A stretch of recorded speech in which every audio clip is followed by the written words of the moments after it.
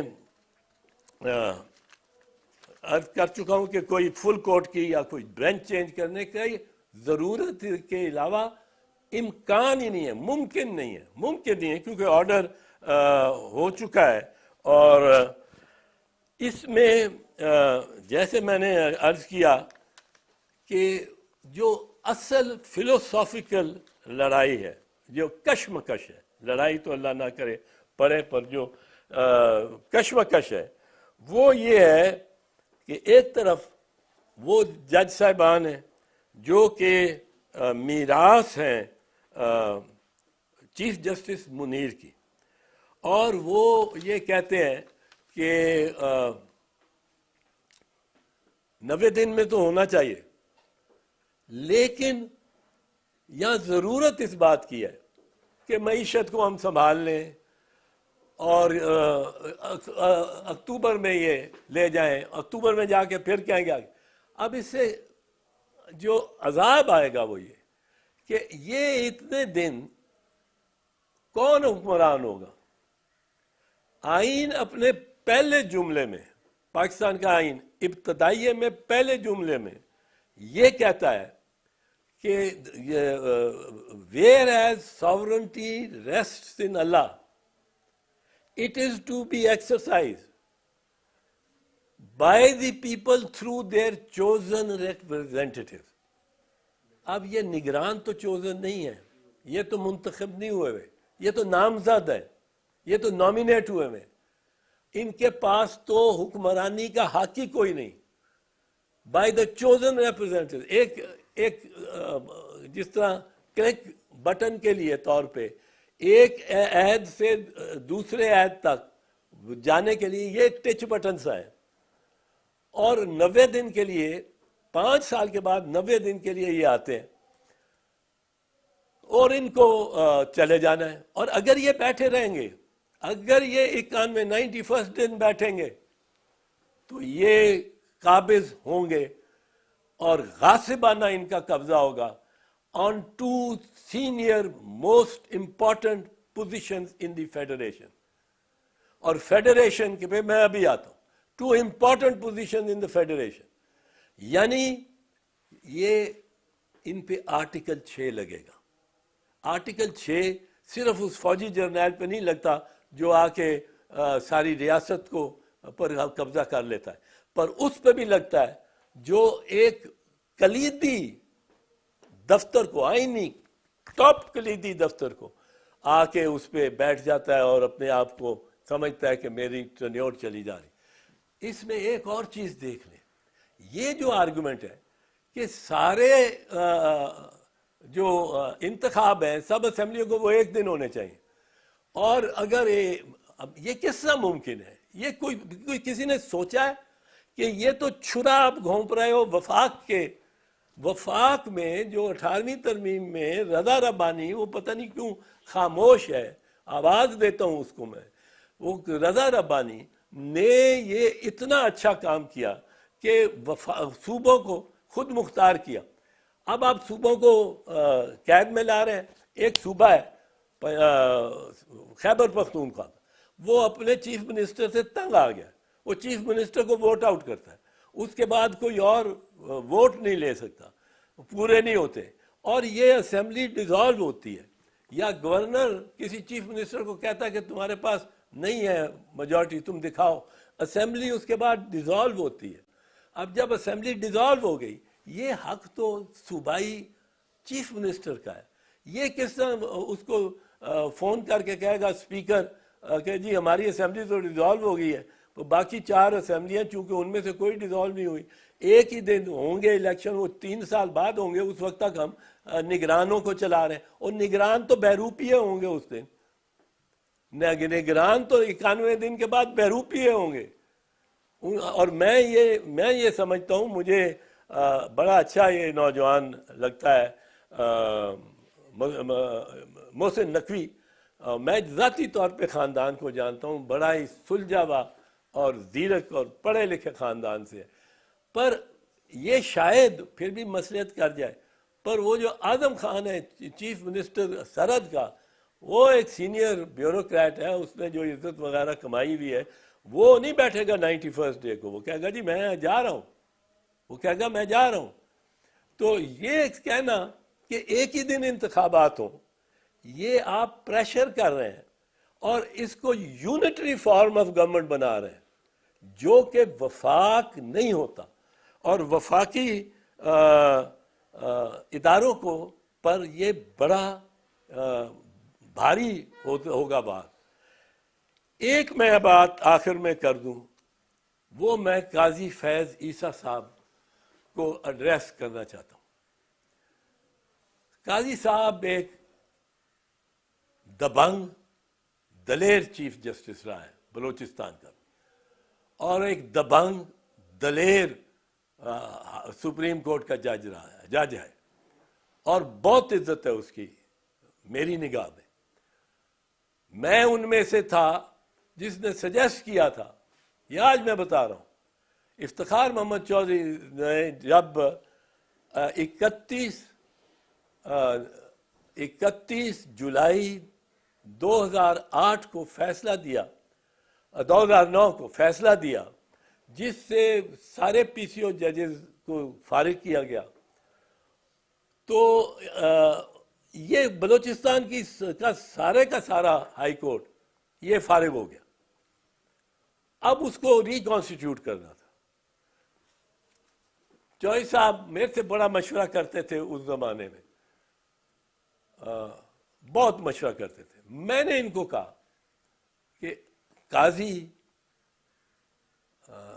یہ عیسیٰ جو فیض عیسیٰ جو ہے, اس کو میں جانتا ہوں, تھوڑا ملا ہوں, پر بڑا سلجھا ہوا آدمی ہے اور وکیل ہے, اور اس کا ایک نام ہے, اس کا ایک خاندان ہے, اس کا ایک شجرہ ہے, فخر کرتے ہیں پاکستان جس پہ. اس کو آپ چیف جسٹس لے لیں آپ نے ڈائریکٹ. چیف صاحب ذرا یہ گھبراتے تھے کہ ڈائریکٹ کیسے لوں. میں نے کہا طفیل علی عبد الرحمان چیف جسٹس ہوئے تھے سندھ ہائی کورٹ کے, the best of the Sindh high court ججز, امنگ دا بیسٹ.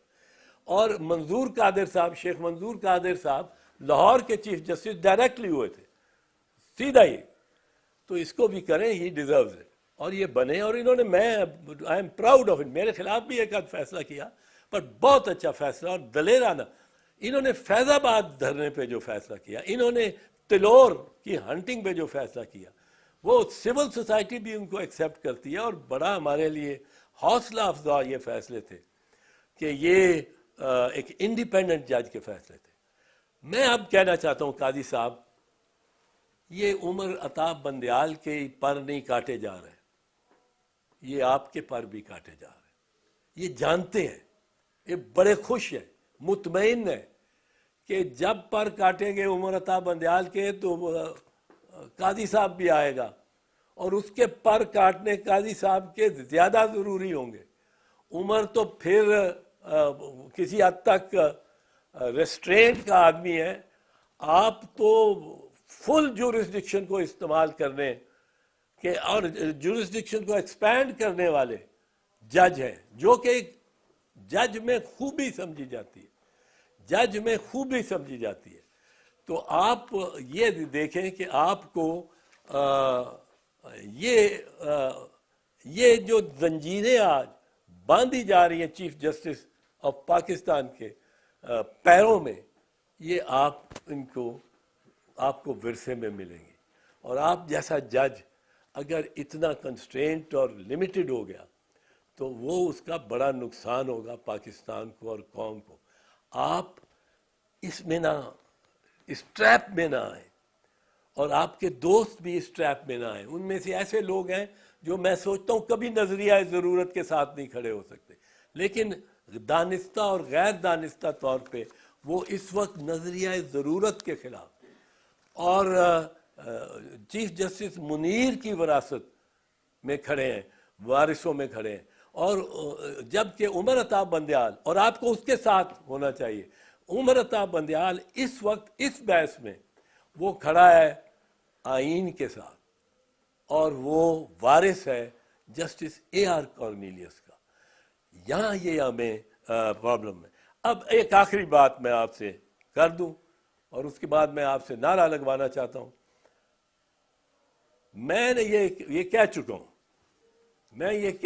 مجھے یقین ہے, مجھے امید ہے کہ اس معاملے میں چیف جسٹس آف پاکستان اور اس کے ساتھیوں کا وکلا پیرا دیں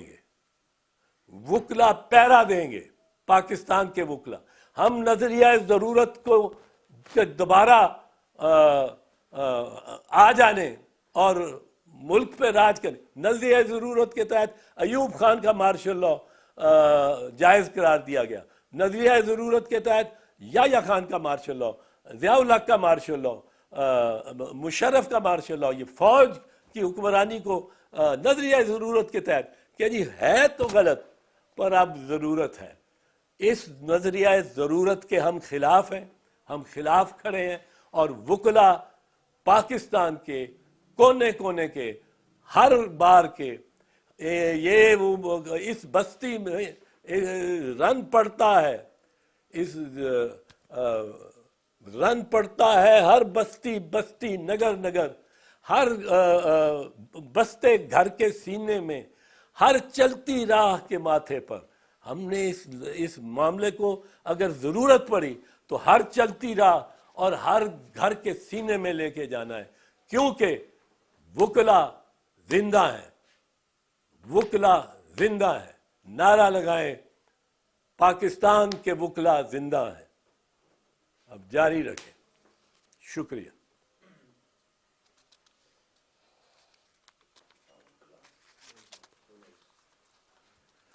لو جی.